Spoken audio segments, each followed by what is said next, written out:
Lucky for Alex, he has Mads to flirt with about this entire thing. You know, he's going through a stressful time, so he's got a shoulder to cry on. Actually, he doesn't, because Gary is like the fucking jigsaw killer this season. You don't know what I mean? He's everywhere. He's like brutally murdering people because he knows about crimes they've committed in the past.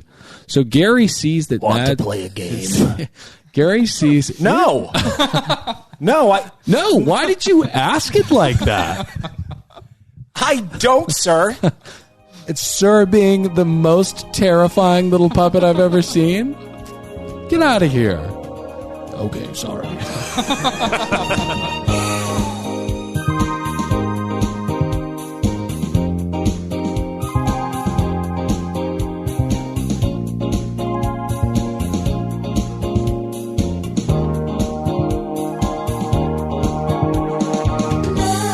Welcome aboard another brand spanking new episode of another Below Deck podcast. My name's Dylan. I'm saddled up next to one Pat Hickey. Hey, permission to come aboard. Granted, Kaylin. Hello. How you doing? I'm good.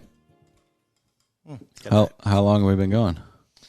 I don't know, maybe like 12 seconds. A couple seconds late on the start. All right, so Kaylin's really coming into his own in this studio. You know, the cords are under the rug. It looks very professional in here, wouldn't you say? Very, very proud of our studio. But he's seeming to mess up on this clock thing quite often. We're 4 seconds behind. But listen, let's focus on the positive. He's been doing a great job. And if you want to see his work, go to the Bad TV YouTube channel. Okay, so Dylan, let's talk about the last episode. Yeah. It got a little heated on your part. You were upset at the fans about not supporting us and subscribing to YouTube. Now, at the time, I was a little concerned about your tone with the audience. I was like, boy, I hope he didn't upset anyone, or they think we're mean or angry, or we hate our listeners. I'll put all that aside. I don't really give a shit, because whatever you did, it worked, my friend. We are kind at of striking distance of 1,000 subscribers on YouTube. Yeah. And so let me wet their beaks a little bit. Okay, so this might be something you might be interested in. You know, Dylan was just referring to our studio and it having a clock now, and some of the cables are underneath the rug. There's a book of modern women behind me. Correct. Yeah. How would you like to see what Kaylin looks like in the studio, with a little 5-minute a little tour of the studio, and of course my finished pool? Yeah. And so if we haven't been able to get you there just to see our faces discussing this show at this point, maybe we can get you there so you can see a little peek behind the scenes. What if we chucked Ellie into the fray, made her do some tricks? I'll go wake her up. I'll wake her up right now out of her crib. If that will get us to 1,000, I will do it. We need 60 more heroes to get us to 1,000 subscribers on YouTube. So head on over there right now. You'll get to see a behind-the-scenes tour of the studio. And again, we talked about the listenership. You know, Pat is an optimist, and he does that through a false veneer to try to gain curry with the fans. I would say that it is pathetic, the growth we've seen over the last week. It is a failure on your part. And if you are not paying us on Patreon, have not left a review, and have not subscribed to the YouTube channel, I will not be like last week and say you should be capitally punished. I will just say help. Oh, and a little fun note, if you decide that Dylan was angry and you want to ding us a little bit with a 1-star review about what jerks we are, Dylan and I have a little ins with the people over at Apple Podcasts. As Dylan utilized his new relationship with them to have one of your mean-spirited negative 1-star reviews pulled down. Listen, we have to get into the show. You can say whatever you want. You can say, let's see, I'm dumb, I am unfunny? You could say I'm unfunny, but you cannot write defamatory things about us, saying that we have to, or we've been calling our audience a bunch of fuckers for not, or something like that. We never said that. It was really defamatory, but I don't want to get into the muck, okay? Okay.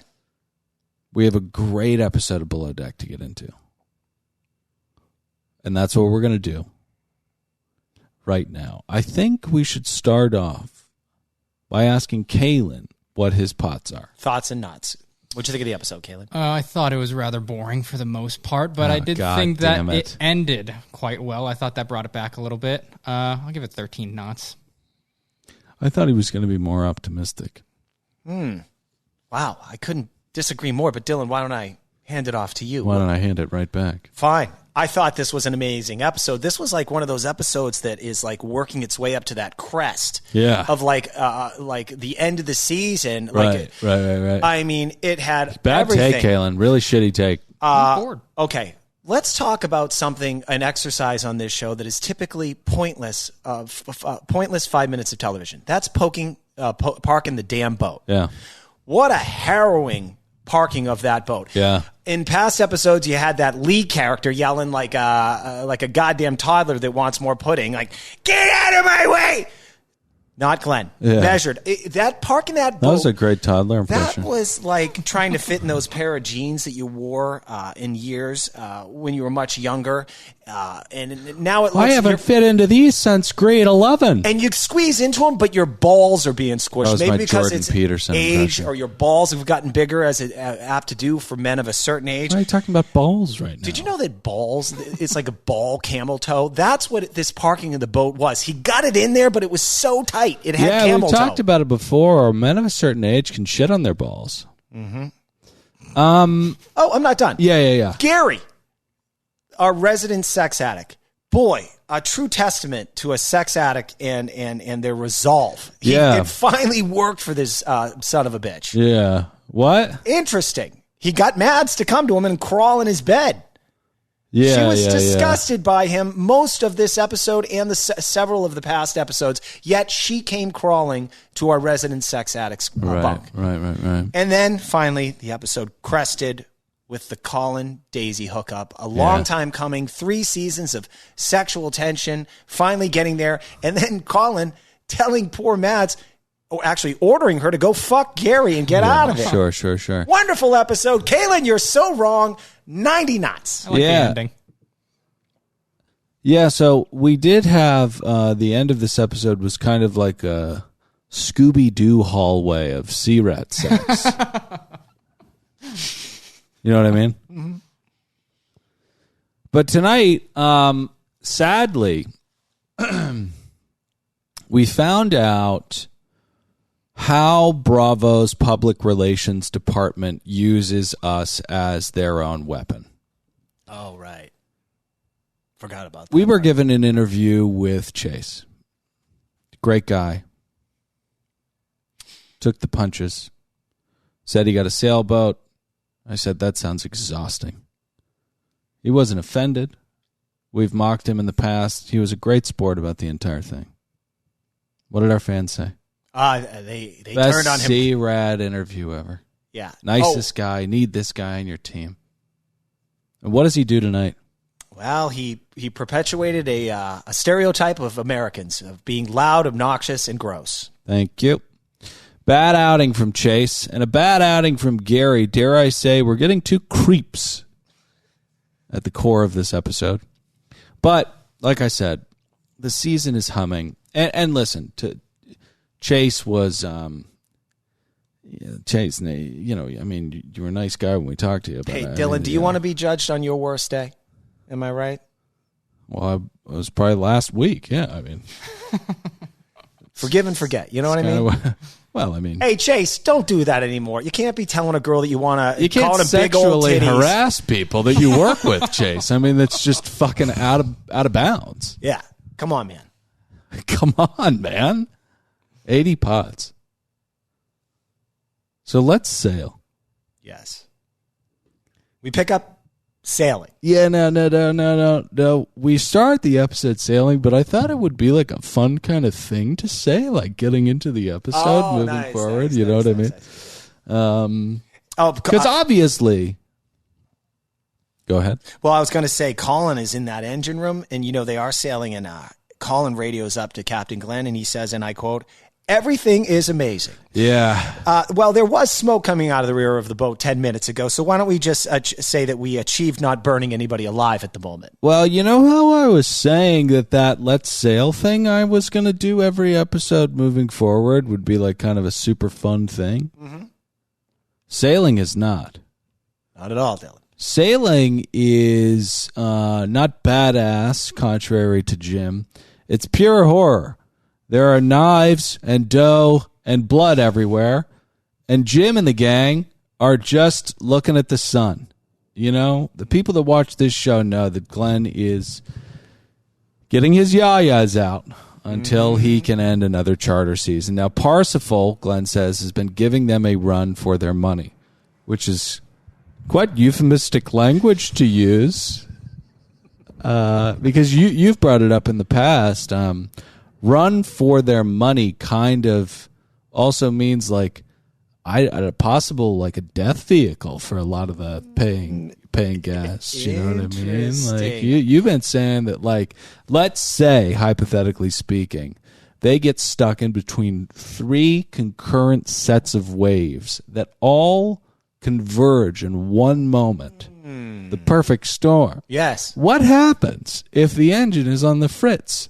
If they are in the middle of said 3 waves converging, you'd have a run for your money. Everybody will die.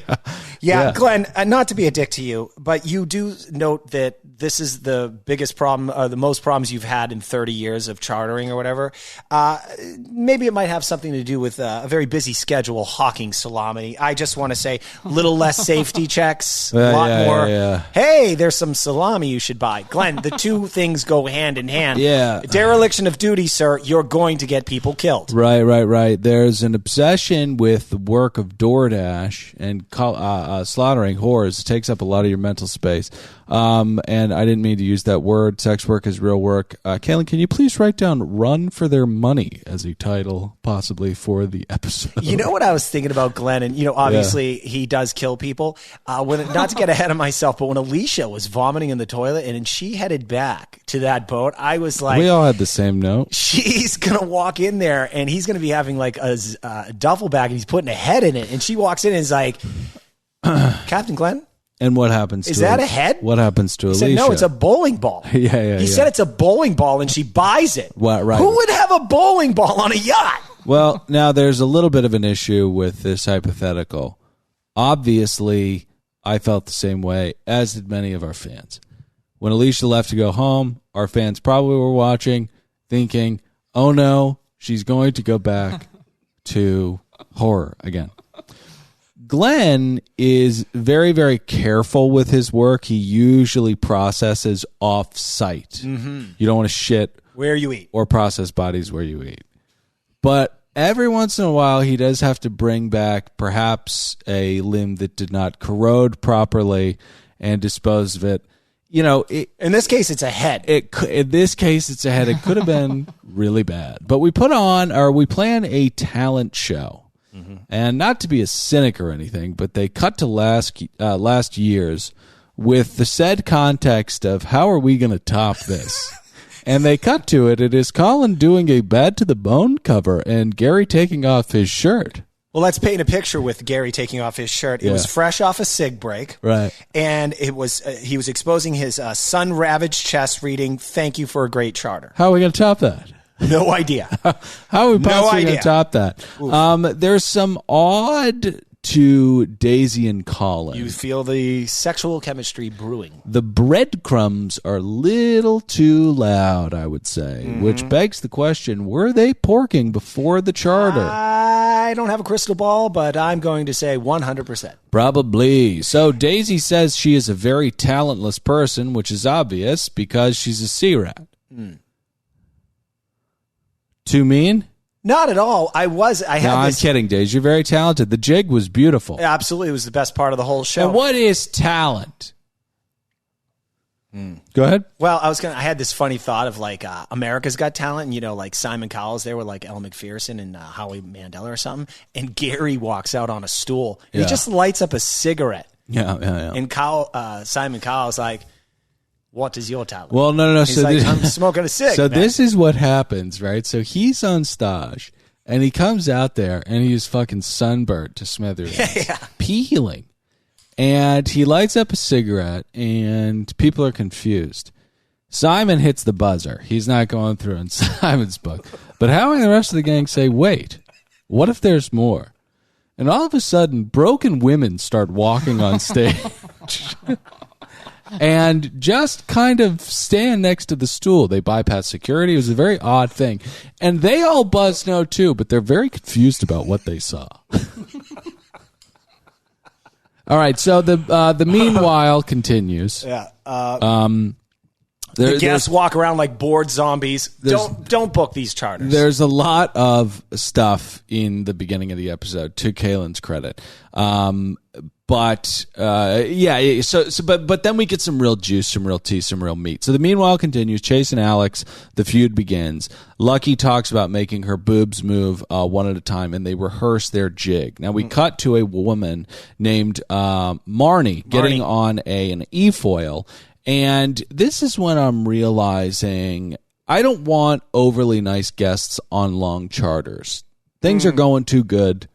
There's nothing daytime worthy about these people. It's just good vibes, good fun in the sun. Jim's pretty annoying. Jim, you're probably listening. Most charter guests listen. They want to hear if we're going to talk about you. Yeah. Jim, I hate to say this, but when you're talking for 10 minutes, making all those old essentially kind of dad jokey things, and no one laughs. Shut the fuck up. You're not entertaining anybody. You're annoying people. I mean, that can ruin a vacation. Just someone talking like, has he noticed I haven't laughed at a single thing he said in 10 minutes? There's that thing though with the dad jokes, and then there's that other thing where you crawl on the floor like a dog and scare people who you don't know. That's a really bizarre thing to do. Don't do that. Jim, you're going to have to stop that. Yeah. Okay? I'm going to talk to Marnie. Hey, one thing I do want to back up to. So when Gary and Colin chat about Alex, they have a harsh criticism for him, which is he's so good looking. Things just come to him. PP, pretty privilege. Is that what it is? Mm-hmm. And I thought, yes, that's true. Also, rich people, super rich people, never get told. They never get told no. Right. Mm-hmm. I was going to quickly, if you don't mind, share that story of where one time I parked in front of a mansion, and a rich lady came out of her mansion, and she asked me to move my car off the street. Yeah, it's happened to me too. Oh, really? Yeah, with wealthy people. And I said, well, I'm working at your neighbor's house. She said, well, park in front of his house. Yeah. And I said, well, it's a public street, ma'am. And she said, well, I'd like you to move. And then I threw a dinger at her. I said, okay, when you throw a party, where do your friends park? And she said, well, I have plenty of room. And I said, look, I'm not going to get into semantics with you. Go in your house and stare at a wall. Yeah, and she was shocked that I said that to her. She was shocked. It was like I told her that I just told her I wanted to kill her entire family. Lady, go in the house and stare at a wall. Right, She's like, how dare you? Yeah. She was like, are you from Massachusetts? You have certain wit to you. No, I had the same thing. People tell you to move, and you go, no. And they go, I'm going to call someone. And you go, good luck. Call them. Good luck. And then your wife goes, you're too confrontational. So we move on to Chase being frustrated with Gary's managerial tactics. And here we have our first real hearty piece of meat of the episode. Oh, yes. Now, Chase balks at Gary's managerial status because it makes Chase look like a fucking backstabbing little roly-poly. You know what I mean? Mm-hmm. And I agree with that. Chase wants to handle this mano a mano like a real badass. You know what I mean?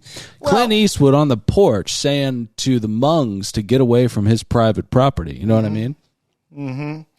Now, this is what... I don't know what I did there. Oh, yeah, well... I was just thinking, like, Clint Eastwood, like, you know, dirty, hairy, kind of badass. Mm-hmm. But then he decayed into a real lunatic at the end of his life. You know what I mean? Speaking to the empty chair and whatnot. Oh, how about that last movie, El Macho or whatever? Oh, yeah, where he his proposition to have a threesome with two young Latin American women. Things that would never happen, but in the mind of an old man writing way too long into his years. It's like that Pierce Brosnan movie where he gets to be in a polyamorous relationship with two younger Latina women, and it's like written, directed by Pierce Brosnan. Smart move, dude. Well, all right, so let's break this down because this is one of the juicier parts of the episode. Oh yeah, it's a real hearty piece of meat. Where Gary confronts Alex about the boat looking bad and basically puts words in Chase's mouth, makes up shit. Gary, this is where he dips his toes into villain territory. Up until this point, he's been on the show as the lovable sex addict and womanizer. Right. Now he's lying and doing and creating workplace strife. Yeah, he's a primordial bitch this season. He is completely overwhelmed by his shadows, and he has no idea what's going on. Mm-hmm. I believe he said, just for context, told Alex that Chase had said that he thought he was lazy. Well, yeah, and he does it like a 14-year-old. And there's this thing where I was like, Chase, I was reminded when Gary sat down with Alex that Gary's pretty good at his job, including reprimanding people and managing people when they're not women. When they're women, he struggles because he wants to have sex with them. very badly. It clouds everything. But if it's a guy, it's okay. Until this season, because he's going along. It's all very professional. It's all very managerial. It's all very good Gary. And then he goes, yeah, because, Chase said you were a lazy piece of shit. And I was like, he's not a lazy piece of shit. Well, Dylan, you nailed it. And I was like, Gary, that's a nasty little primordial bitchy thing to do. You are the cowardly roly-poly, sir. Now, we loved Gary, who's always been a pig, but he's a hardworking pig, as you pointed out, and a straight shooting pig. Oh, yeah. But now he's in the mud. Right. Yeah. So, this works perfectly. It's a real Commodus-like move. Alex is unfairly in his head, feeling like he's in a den of snakes. Chase is completely aloof about the fervent hatred his ally has for him now. And Gary is going to keep plying Mads with liquor and thrusting his red body atop of her. Not before he attempts to cockblock Alex. I believe Alex and Mads were having a conversation in the bar area, and that's when Gary makes it uncomfortable. Whoa. Let's not get ahead of ourselves. Oh, that doesn't happen here? Break this down. Okay. Like the Zapruder film. Of course. That's what we do here. Lucky for Alex, he has Mads to flirt with about this entire thing. He's going through a stressful time, so he's got a shoulder to cry on. Actually, he doesn't, because Gary is like the fucking jigsaw killer this season. You don't know what I mean? He's everywhere. He's like brutally murdering people because he knows about crimes they've committed in the past. So Gary sees that Want to play a game? Gary sees... No. No. Why did you ask it like that? I don't, sir. It's Sir being the most terrifying little puppet I've ever seen. Get out of here. Okay, sorry. Gary sees that Mads and Alex are flirting and loses himself into the conversation. There is some dumb hijacking going on right now in his brain because he is overwhelming and creepy. He pulls her away from Alex, takes her out, and leans against the boat like Kaneki, just more sun damaged, and says, "So what do you want out of this?" Gary, ew. First, ew, right? But two, this is a very dumb question. You have been trafficking in the games of love and warfare with sea rats for many, many years. You know that this is a stupid question. You know that this means nothing. That's your entire modus operandi. Why are you asking this woman what this is going to be? He may know it, but he can't control himself. This is a sex addict. Oh, my God. Honestly, if Mads was talking to Alex and Gary saw that, and on the other part of the room, his mother's in I don't know if pit sand or quicksand exists. Oh, she's in that empty hole with all the syringes, the jigsaw killer. If we want to keep with that. Want to play a game? His mother's in there with hypodermic needles. And then he's seeing Mads talking to Alex. Where does he go? He only has 1 minute to either try and fuck Mads or save his mother from being stabbed to death by hypodermic needles. My money, my Vegas money, is on him going to Mads. This is my bet, right?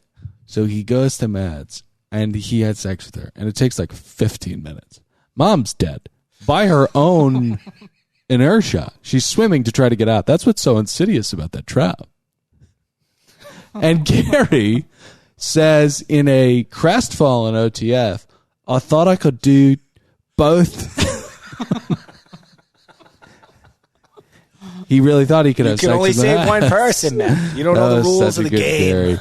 So, but this is, I don't understand the obsession with her. He says later in the episode, he tells Colin, who's not buying any of his bullshit, he's like, I think I'm falling in love with her. Right, exactly, which is what's so confusing about the sex addiction claim. Obviously, he's a sex addict, but I don't think that sex addiction makes you possessive. Like, something's going 100% it does. Oh, it does? He must have her. And but once he does, he'll get bored with her. Oh, he hasn't had her yet. He has not. No. But once he does, he'll be bored. That makes sense. Because, Colin literally laughs at him when he says that when he speaks on love. Colin asks if he's joking. All right, let's get to dinner. Seafood extravaganza.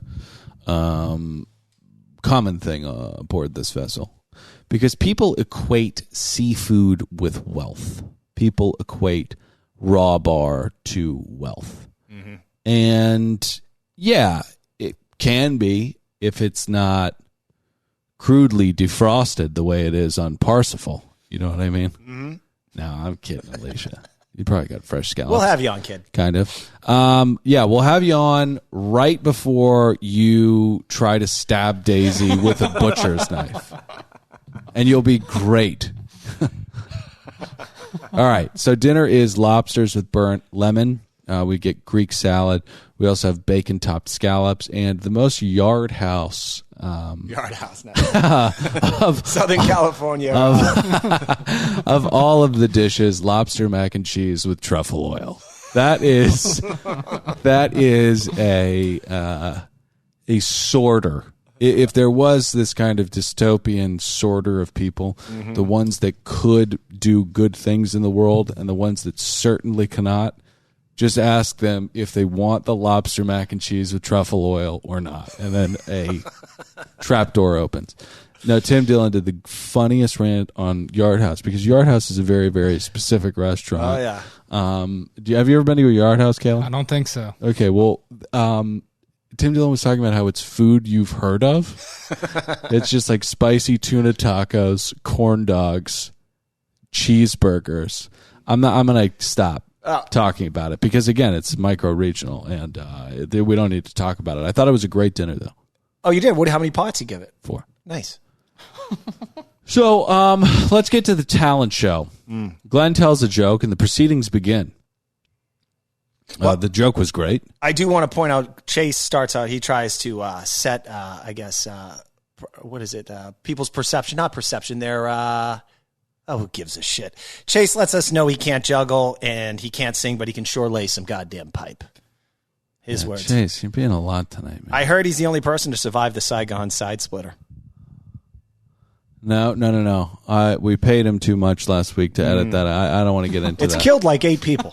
I bet. Yeah. It sounds dangerous, and it sounds like it's something that people are going to have to do a Goog on. Because we are not going to bleep. It involves a large straw tonight. And a bukkake party, okay? Don't try it without a fan belt and a lot of plastic, okay? A lot of plastic? Yeah, you want to cover yourself. Okay. Uh-huh. Well, you if you're trying to do a public service, a public work, so to speak, you can't be so vague. I mean, what people are going to go out and buy a bunch of buckets for sand castles, that's plastic. Bunch of Ziploc bags, that's plastic. But what they need is a kind of like tarp-like material. Exactly, sorry. Right. Mm-hmm. You want to get to the talent show? To protect them from the splatter of what? We're at a bukkake party. Oh, it's cum. Yeah. That's so stupid. It killed 8 people. That is so fucking dumb. It's so lowbrow, too. Really? Oh, my God, it's so blue. Oh. All right.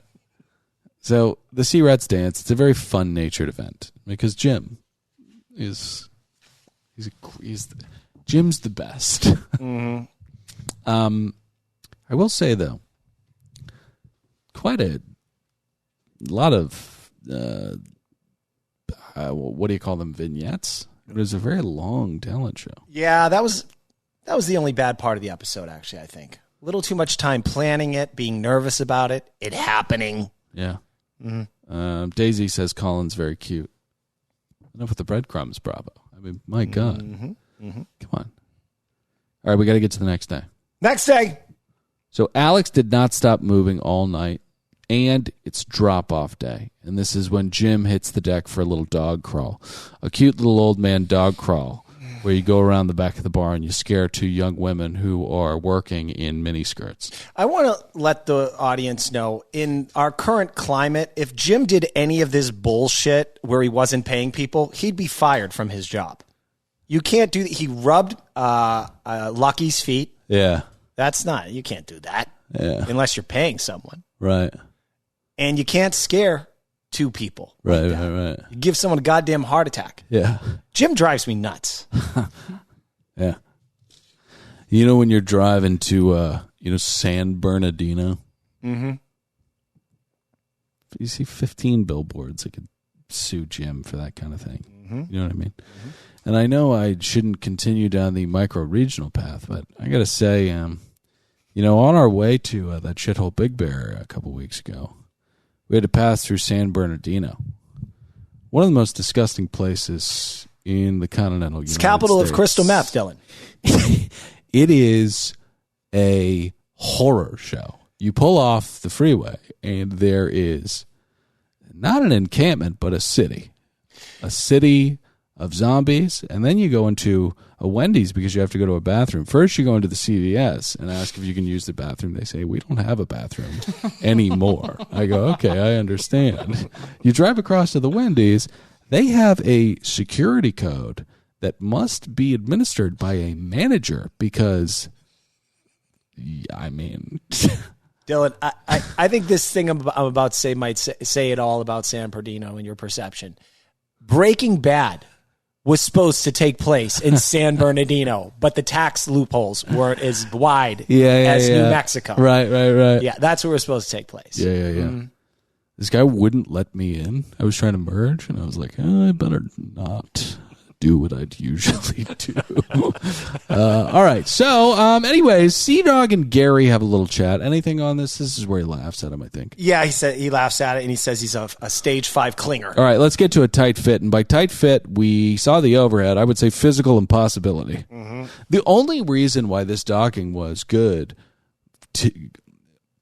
is because Captain Glenn literally says, we're 11 feet wide and we have a 9 foot or 11 foot. I know it's meters, whatever.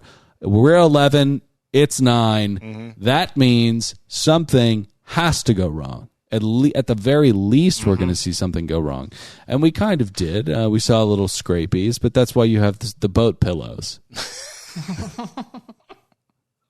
Somebody hang the boat pillows over the side. Here's my problem. I know the guests aren't staying overnight on the dock, but maybe some of those other people in the smaller boats that are flanking them on their either side of them. Get them a tender. What are you doing this for? You could fucking hand your neighbor in the other boat a beer without getting off the chair. That's how fucking close. You'd burp and someone would say, like, excuse me, did you eat pizza? Like, that's how close they are. Oh, and you know what, Patrick? You know how in Los Angeles it's kind of a cardinal sin to park over the line? I mean, it's much more stressful in these waters because there are no lines that clearly indicate whether or not you're a piece of shit or not. It gets a little bit more murky out here. You know, I walked out, this is a couple years ago, I walk out and my car was clearly over the parking line. Yeah. And a guy says to me, did you park like that? Yeah. He was being provocative, trying to start a fight. Good question. And I said, I did. And then he made a face, and I said, because some other asshole before I parked had parked over the line on the other side. Right. Thus not relinquishing an available parking spot I chose to. This is what you got to say to these people, and you say it verbatim. You say, yeah, it was somebody else, so I had to shuffle over. You know, man, this kind of scenario is like a game of quantum dominoes. You have no idea which one is hitting the other, but it is an effect. Mm-hmm. So you can't come at people like this because you just never know. You never know. By the way, when I gave him what was a very satisfying explanation, he still just made a face like it didn't make any sense. So I'm like, fuck you! Yeah. Go stare at a wall! All right, let's get to... Tip. All right, guys, you're confusing the hell out of me with this. First off, sorry, Pat. We're a toast from Jim. What did he say? He said it's a very sweet thing. He said, I love you. And then he handed the envelope and said, they're all ones. I was going to go to a strip club or something. Hilarious. Come on, man. Just fucking get out of here. No, then he gives the premise. I think it's before they leave, which very irritating on Jim's part. He asked Daisy, hey, if you're going to exile any of your coworkers to the island and let me replace them, who would you do it? And if I were her, I would have been like, honestly, Jim, you're pretty annoying. We'd probably put you on the island. I know that's a tough way to answer the question. You know, Jim, after tonight, I would say probably Chase. But the problem with that is that you would probably say the same thing that Chase said to Lucky next chart. Because now you're one of us, and then you're even more gross. Yes. No, I feel bad harping on Jim. He's annoying. You're even though you're nice, you're still very annoying. Well, speaking of nice and annoying, nice and sexually harassing. Yes. Let's get to Chase. First, what's the tip? Oh, so they split it up in USD and then euros for the breakdown. It was 27.5 American dollars, and then they broke it down in euros. It was 2,700 euros. I don't know why they did that. Why are you so thrown by this? Well, every time this happens, you're like, unbelievable that they're doing this double currency thing. It's really jacking me up. It was a good tip, though. Very good tip. I mean, they earned it. He was very annoying. All right. So speaking of nice people who are annoying, yes, let's talk about Chase. Okay. Now, Chase begins the evening with that kind of energy that, I mean, we told it to his face. We can see why people are very annoyed with him. Mm-hmm. It's too much. It's too happy. The world is a punishing place in kind of the death rattle of late-stage global capitalism. Nobody should be anywhere near as happy as Chase. I'm not saying to be miserable, but we're not in the Garden of Eden. Just take your beer bong and be quieter about it. God damn it, man. Yeah, I believe he referred to Lucky's breasts as some big old titties. Yeah, big old titties, and he'll make we'll get to dinner. Sure. Because he'll remain fixated on those tig old biddies for some time. But we have to get in the cars, and Gary hops in the one with the girls because he's very annoyed by Chase. Unfortunately for the girls, they are now going to be annoyed by Gary.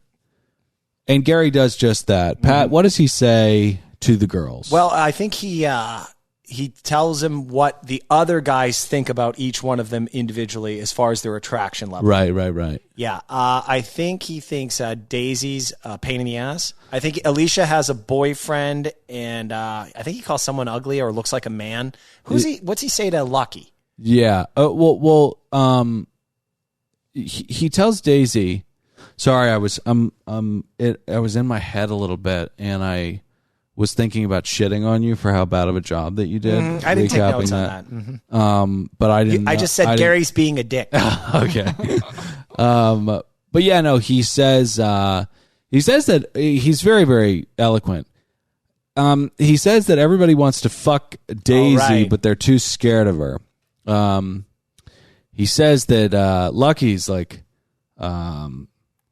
yeah, you said it like a looks like a guy. Yeah, like a fucking guy looking and all guy like, you know. And then he tells Alicia that it sucks that she's not single. He says something about Mads. I think he says, "I'm in love with you. I'd like to have sex with you tonight," or something like that. Do you see how good of a job I did? Spectacular. Yeah. And then he attempts to step out of the van. Yeah. God, I wish he got hit. I don't want him to die. Oh, Patrick. I just want to be like, kind of go airborne for a little bit, like a flying squirrel. That's crazy to wish on people. Oh, you're right. I don't know. Because let's play that out. I mean, I was thinking that you would say at least clipped, and even clipped.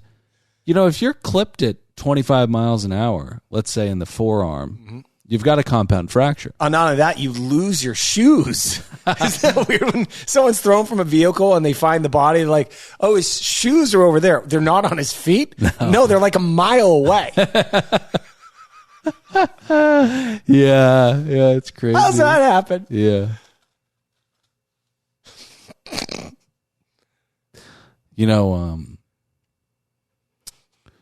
Evidently, and I was fed this because I'm a boy living in Los Angeles. Really just a boy anywhere. I mean, they're taking over the world. But Theo Vaughn and Shane Gillis were talking about how the Amish are frequently run over by big trucks on the road because they're in a horse and buggy. And sometimes they go on the shoulder and they obliterate them.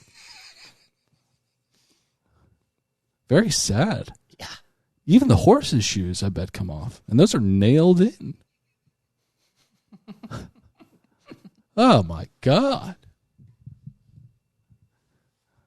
Can you imagine the horror?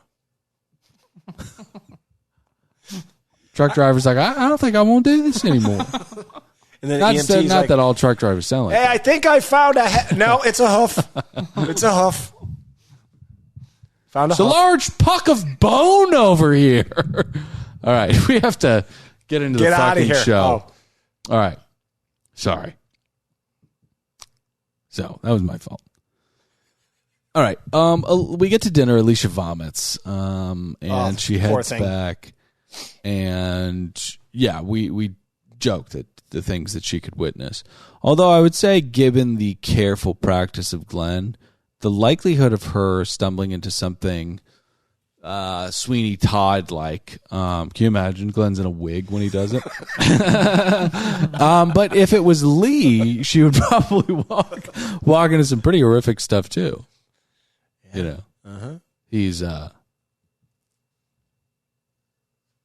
pleasuring himself in the crew mess. Lee? Excuse me? Get out of here! He's got that Maori tattoo on his chest. I pray that has nothing to do with his son. That's the saddest thing. Oh, no. All right. So Chase then begins with the sexual harassment. He asks Lucky if he can boob luge tequila out of her big old titties. And she does a great impression of him. She's like, my name's Chase, and I love boobs. And it's just like, you know, men and women have their different plights, their gender-specific annoyances.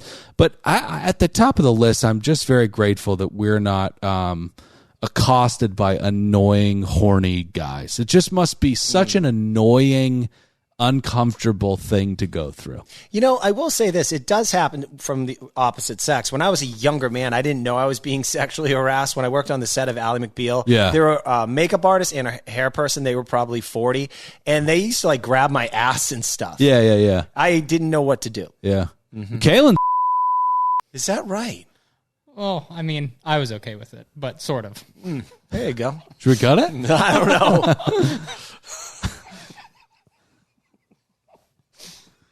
All right, maybe we'll cut that. Kaylee, can you mark that? I'll mark it. All right, so yeah, he begins with this sexual harassment, and when she does this impression, like, "Oh, Chase, I love boobs," it's so perfect because it's this thing where it's like, hey, everyone loves boobs. Everybody loves boobs. You don't get to just go around propositioning people. Doing tequila luges, to do tequila luges out of boobs because you like boobs. You know, you have to have a little bit of restraint. There are certain asks that need a relational foundation before you ask them. You know, you can go up to a stranger and ask for directions. You cannot go up to a stranger and go, hey, I need your help killing someone. That's not an okay thing to do. It'd be kind of like what Chase did. She's essentially a stranger. What I'm saying is it's inappropriate. Here's what I'll say. I hope Chase watches that episode and now has an opportunity to reflect on his behavior. We head home. And Alex hits on the girls in a much more clever way, though still very sloppy to the lucid eye. He's in the car and he's hearing complaints of Chase, and he goes, yeah, I mean, you guys do have amazing tits, but it's not like he needs to go about it that way. They're like, thank you, Alex. Now, this is where we get to the Scooby-Doo Hall of Sea-Rat love. We've got Mads and Gary. They do a little dance, right? They go to the master cabin. It's musical chairs at this point. A lot of people on the move. I got a chair. Yeah. And this is where this happens. Gary and Mads are moaning in red in the master cabin. They're getting their fluids on the sheets of the people who are coming aboard next. And that's when Colin and Chase Daisy. Oh, Colin and Daisy? Yes, that's how they ended up in the stairwell with each other. He said, let's go look for Gary. I thought it was Colin and Chase. Correct me if I'm wrong, but I believe that's how they found themselves in the stairwell. All right. Well, they walk in there, right? And they bust in. Mads is really bummed out. You can tell Mads is like, we almost got off. And Mads has said, I'm fucking horny. I'd be pissed off at Colin. Very pissed off. Yeah. Very. You don't do that. Very college roommate dorm bullshit. 100%. 100%. You know, someone walked in on me in college, many different times. But one time I was, people do it. People masturbate. Mm-hmm. And it was one of those delusional kind of like wool blankets I felt like I was in. I just felt completely safe, completely comfortable. So for some reason, I mean, it sounds absurd, and I don't know why I'm saying this into a mic, but I got completely naked to do this. And that's a completely unnecessary thing. It's like somebody pulling their pants all the way down to use a urinal. You were asking for it. Roommate walked in. He didn't even shut the door. He just started laughing. So anyways, Daisy and Colin. Finally, it's weird. It did feel like it kind of came out of nowhere. Yeah. They look at each other's eyes on the stairwell. They begin making out, and 4 seconds later, they're trying to find a bed to enter each other. Right. Which is where it's this thing where it's like, and I've said that so many times tonight. I don't know why I keep saying that, but it's this thing, right, where either the tension was so palpable and so often winked at by both of them that they just ravaged one another, or they were at Marco's restaurant in late 2022 and they hooked up one night. Yes. And they've been like giggly about it ever since. Very likely. Very likely. All right, join us on YouTube, Bad TV. Also, in your feed this week, you're going to get episode 1 of season 1 of Below Deck OG. Take that, fuckers. Get in the iTunes ratings and reviews. Leave 5 stars, kind words. And we love you guys very much. I'm Dylan saying goodbye. Pat, say goodbye. Later, dudes! See you next time.